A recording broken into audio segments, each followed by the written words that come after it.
Hi friends, welcome to Kerala jobs for you. മറ്റൊരു job information video ആയിട്ടാണ് വന്നിരിക്കുന്നത്. Kerala Devaswom recruitment board notification പ്രകാരം മലബാർ ദേവസ്വം ബോർഡിന് കീഴിൽ +2 യോഗ്യതയുള്ള ഉദ്യോഗാർത്ഥികൾക്ക് ക്ലർക്ക് തസ്തികയിലേക്ക് ഇപ്പോൾ അപേക്ഷിക്കാവുന്നതാണ്. ഈ ഒരു നോട്ടിഫിക്കേഷൻ പ്രകാരം ആർക്കെല്ലാം അപേക്ഷിക്കാം, എത്രയാണ് പ്രതിമാസ വേതനം, നമ്പർ ഓഫ് വാക്കൻസീസ് എത്രയാണ്, അതുപോലെ പ്രധാനപ്പെട്ട തീയതികൾ തുടങ്ങിയ കാര്യങ്ങളെല്ലാം നമുക്ക് നോക്കാം.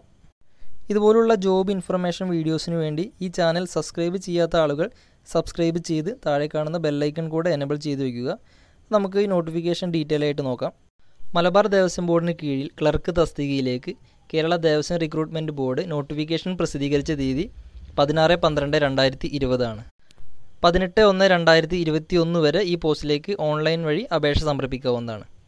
കേരള ദേവസ്വം റിക്രൂട്ട്മെൻറ്റ് ബോർഡിൻ്റെ ഒഫീഷ്യൽ വെബ്സൈറ്റായ www.kdrb.kerala.government.in എന്ന വെബ്സൈറ്റിലൂടെ ഓൺലൈൻ വഴിയാണ് അപേക്ഷ സമർപ്പിക്കേണ്ടത്.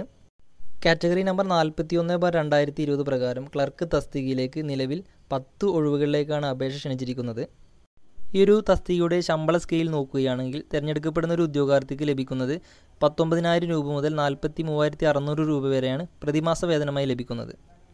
ഈ ഒരു പോസ്റ്റിലേക്ക് അപ്ലൈ ചെയ്യാൻ ആവശ്യമായ വിദ്യാഭ്യാസ യോഗ്യത നോക്കുകയാണെങ്കിൽ +2 ഉള്ള ആളുകൾക്കാണ് ഇതിലേക്ക് അപേക്ഷിക്കാൻ സാധിക്കുന്നത്.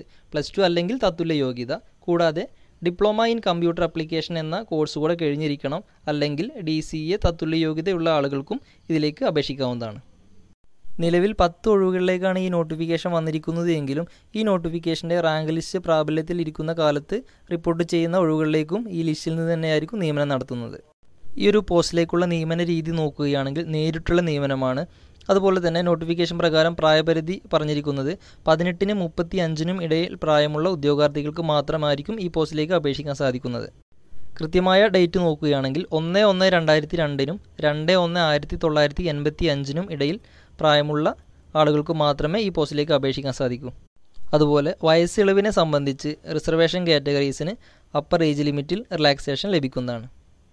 ഈ ഒരു പോസ്റ്റിലേക്കുള്ള അപേക്ഷ ഫീയും അതുപോലെ തന്നെ അപേക്ഷ ഫീ അടയ്ക്കേണ്ട രീതിയും നോക്കുകയാണെങ്കിൽ 300 രൂപയാണ് ആപ്ലിക്കേഷൻ ഫീ വരുന്നത്. അത് scheduled caste, scheduled tribe candidates ആണെങ്കിൽ 200 രൂപയാണ് പേയ്മെൻറ്റ് ചെയ്യേണ്ടത്. കേരള ദേവസ്വം ബോർഡ് റിക്രൂട്ട്മെൻറ്റിൻ്റെ അപേക്ഷ സമർപ്പിക്കുന്നതിനുള്ള വെബ് പോർട്ടലിലെ പേയ്മെൻറ്റ് ഗേറ്റ്വേ വഴി ഓൺലൈൻ വഴിയാണ് അപേക്ഷ ഫീയും അടയ്ക്കേണ്ടത്.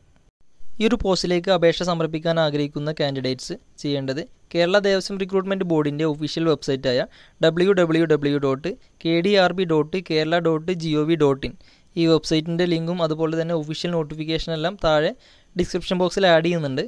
ആവശ്യമുള്ള ആളുകൾക്ക് അതുവഴിയും ലോഗിൻ ചെയ്യാം.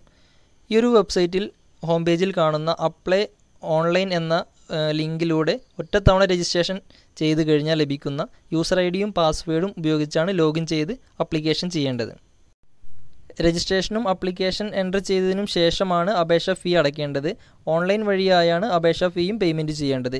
ഒരിക്കൽ അടച്ച അപേക്ഷ ഫീ യാതൊരുവിധ കാരണവശാലും മടക്കി നൽകുന്നതല്ല എന്ന് നോട്ടിഫിക്കേഷനിൽ തന്നെ പ്രത്യേകം പറഞ്ഞിട്ടുണ്ട്. അപ്പോൾ അതുകൊണ്ട് അപ്ലിക്കേഷനെല്ലാം വളരെ കൃത്യമായിട്ട് തന്നെ എൻ്റർ ചെയ്യാൻ ശ്രമിക്കാം. ഈ ഒരു പോസ്റ്റിലേക്കുള്ള അപേക്ഷകൾ 18/1/2021 രാത്രി 12 മണി വരെ ഓൺലൈൻ വഴി സമർപ്പിക്കാവുന്നതാണ്. അപ്പോൾ ഓൺലൈൻ ആയതുകൊണ്ട് തന്നെ അവസാന നിമിഷത്തേക്ക് മാറ്റി വയ്ക്കാതെ വളരെ പെട്ടെന്ന് തന്നെ അപ്ലൈ ചെയ്യുക. അതുപോലെ www.kdrb.kerala.government.in എന്ന വെബ്സൈറ്റ് വഴിയാണ് അപേക്ഷ സമർപ്പിക്കേണ്ടത്. ഈ ഒരു ഒഫീഷ്യൽ നോട്ടിഫിക്കേഷൻ്റെ ലിങ്കും അതുപോലെ ഓൺലൈനായി അപേക്ഷ സമർപ്പിക്കാൻ ആവശ്യമായ വെബ്സൈറ്റിൻ്റെ ലിങ്കെല്ലാം താഴെ ആഡ് ചെയ്യുന്നുണ്ട്. അപേക്ഷിക്കാൻ കഴിയുന്ന ആളുകൾ വളരെ പെട്ടെന്ന് തന്നെ അപേക്ഷിക്കുക. ബാക്കിയുള്ള ആളുകൾ ഫ്രണ്ട്സിലേക്ക് ഷെയർ ചെയ്യാൻ ശ്രമിക്കുക. Thank you for watching Kerala jobs for U.